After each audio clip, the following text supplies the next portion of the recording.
Assalamualaikum warahmatullahi wabarakatuh. Kembali lagi Bapak Ibu, kita akan sedikit berdiskusi tentang penginputan di SIPD. Nah, kali ini kita akan mencoba menginput rancangan awal Renja ya Bapak Ibu. Rancangan awal Renja. Nah, bahan yang dibutuhkan adalah di rancangan awal ini adalah Bapak Ibu bisa mengacu pada Renstra. Dan Renstra sendiri yang diacu bisa evaluasi terlebih dahulu apakah diperlukan beberapa penyesuaian untuk nanti dituangkan di rancangan awal Renja gitu Bapak Ibu. Nah, saya akan langsung aja ke penginputan Bapak Ibu.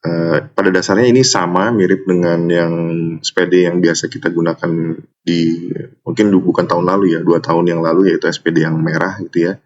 Nah, ini adalah yang SPD RI ini bisnis prosesnya sama, mungkin hanya perilaku sistemnya sedikit berbeda. Itu nanti kita lihat apa saja perbedaannya ya, dan dalam menginput juga mungkin nanti ada sedikit perbedaan. Kita login, kita ke SIPDRI kemendagri.go.id, nanti masuk ke perencanaan ya Bapak Ibu. Nanti seperti biasa kita masukkan akun. Tuh. Untuk login Bapak Ibu menggunakan akun kepala OPD yang NIP ya. Jadi NIP kepala OPD silahkan dimasukkan ke sini, dan ini password. Lalu passwordnya password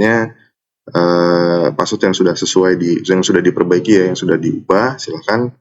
Lalu kita login.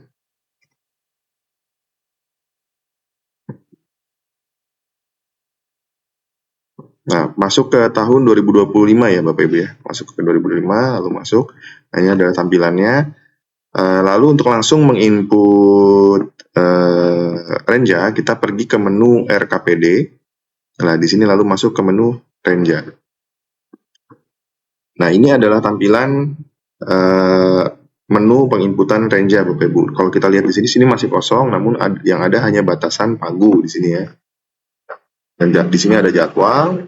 Lalu kita inputkan, kita tambahkan. Ini kan masih kosong, kita tambahkan. Nah, jadi untuk penginputan Renja ini kita mulai dari level terendah, yaitu subkegiatannya. Baru nanti kita ke atasnya, ke kegiatan dan ke program. Kita jadi tambahkan dulu subkegiatan. Saya akan mencoba di Bapeda. Kalau di Bapeda, prioritas provinsinya yang terkait dengan kegiatan di Bapeda adalah ini. Dan prioritas pembangunannya adalah ini. Kita coba di subkegiatan gaji ya Bapak Ibu ya. Ini adalah perencanaan. Nah, ini ada tag belanja. Nah, silahkan kalau memang ini subkegiatan ini mendukung salah satu tagging yang ada di sini, jadi taggingnya bisa dimasukkan Bapak Ibu. Kalau ini saya sebagai contoh saya masukkan prioritas daerah gitu ya. Kalau diperlukan lagi bisa ditambah lagi, lalu masukkan ke prioritas yang lain. Contoh, misalkan ini adalah SPM gitu ya. Jadi tinggal ditambahkan yang lain. Saya masukkan satu saja di sini. Nah, di sini yang menarik adalah penginputan pagu Bapak Ibu. Pagu dari subkegiatan. Ini subkegiatan gaji ya.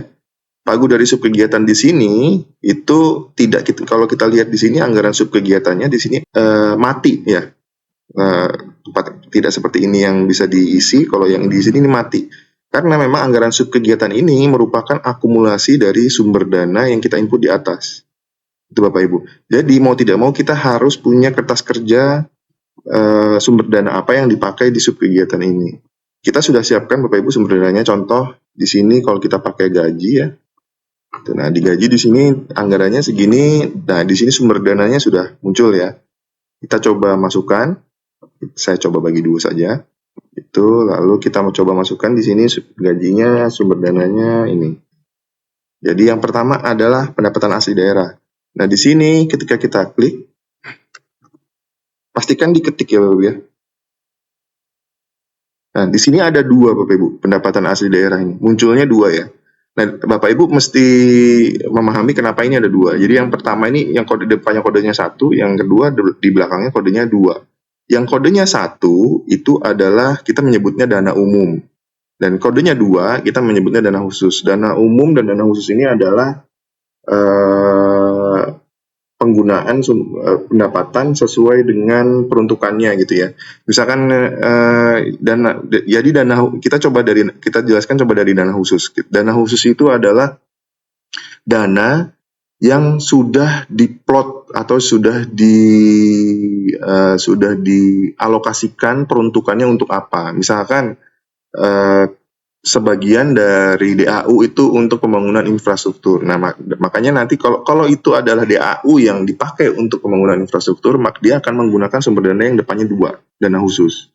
Tapi kalau dia kalau misalkan 10 dari DAU tadi, misalkan kita hanya pakai 10%-nya, 90%-nya tadi yang bebas digunakan untuk alokasi belanja lainnya, dari DAU tadi, 90%-nya tadi disebutnya dana umum, yang 10%-nya disebutnya dana khusus, gitu, Bapak Ibu. Jadi kita harus jeli. Nah, sebenarnya kita sudah jelas di sini. Kalau di data yang kita punya di sini dananya dana umum. Jadi kita tinggal mengikuti, tapi Bapak Ibu harus paham konsep dana umumnya tadi ya. Itu saya coba tambahkan di sini. Lalu di sini ada lalu kita tambahkan lagi. Yang kedua adalah DAU. Nah, dana alokasi juga ada 2. Karena di sini kita pakai dana umum, kita pakai dana umum ya Bapak Ibu. Oke, lokasinya seperti biasa. Kalau di Bapeda berarti kita masukkan di Citangkil ya. Waktunya dari Januari sampai Desember. Nah, kita lihat anggaran subkegiatannya otomatis menjumlahkan dari angka ini. Kalau kita lihat dari sini, ini jumlahnya sama ya Bapak Ibu dengan ini sudah sama. Itu. Untuk anggaran N+1, Bapak Ibu bisa mengecek Renstra ya. Renstra. Kalau anggaran N+1 perencanaan berarti kalau di 2025, N+1-nya adalah 2026, N+2-nya adalah 2027. Cuman kayaknya kita hanya punya data sampai 2026 Bapak Ibu ya.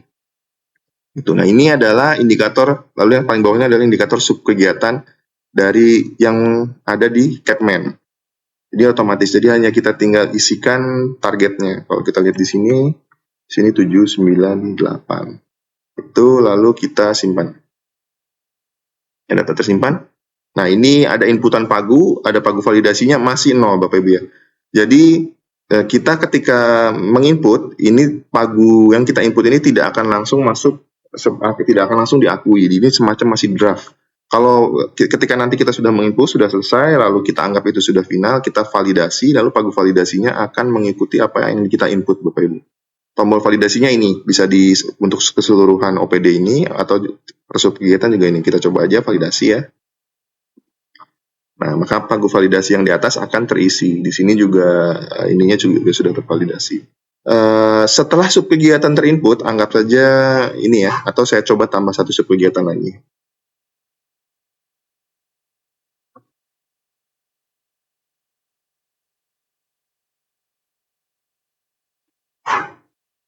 Nah, ini. Tag belanjanya silakan diisi. Ini saya isikan ini, misalkan ya sumber dananya. Bapak Ibu bisa cek di kertas kerja ini. Sumber dananya adalah PAD dana umum.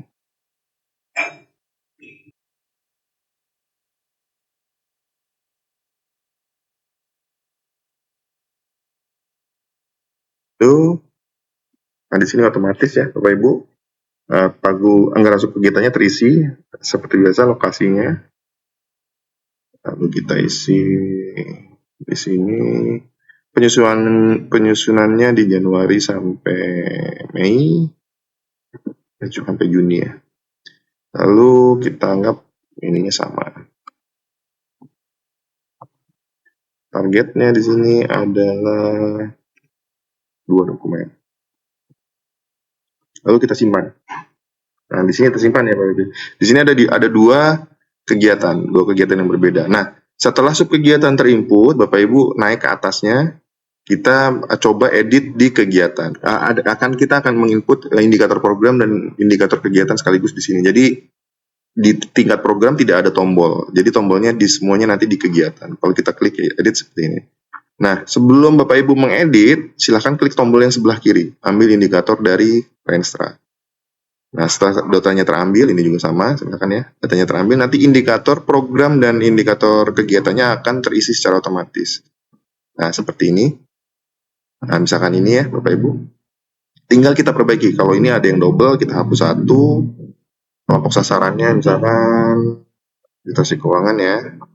Realitas pembangunan nasionalnya di sini tidak bisa kita isi karena sepertinya datanya belum muncul ya di tingkat dari pusat dari Kemendagrinya. Lalu ini ada indikator keluaran kegiatan otomatis dari Renstra. Ini saya hapusin ininya, yang errornya. Gitu. Nah, ini juga ada yang 0, jadi tidak perlu kita keluarkan. Di sini setelah indikator keluaran ada indikator hasil kegiatan. Nah, indikator hasil kegiatan ini adalah sebenarnya di tengah-tengah antara indikator keluaran dengan indikator subkegiatan. Tapi di sini tidak bisa lebih dari satu, Bapak Ibu. Tidak bisa lebih dari satu. Jadi opsinya adalah Bapak Ibu istilahnya menggunakan indikator yang merupakan akumulasi atau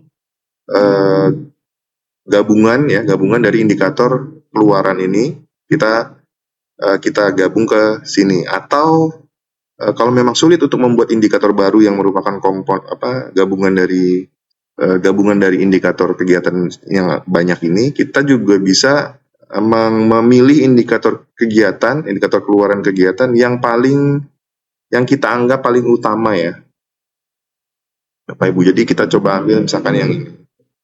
Jadi kita masukkan saja ke sini. Lalu ini kita isikan sesuai dengan target yang tadi. Lalu kita simpan. Ya, seperti itu. Bapak Ibu, memang kalau di tingkat kegiatan ini tidak ada tombol sukses, ya, tidak muncul, saya juga kurang tahu kenapa. Tapi ininya ininya sudah teredit. Seperti itu Bapak Ibu. Lalu yang di ini juga kita edit. Nah, kita sudah kita sedot ya. Ini double, jadi kita hapus 1. Di sini juga ada yang 0 targetnya, ini juga tidak terpakai.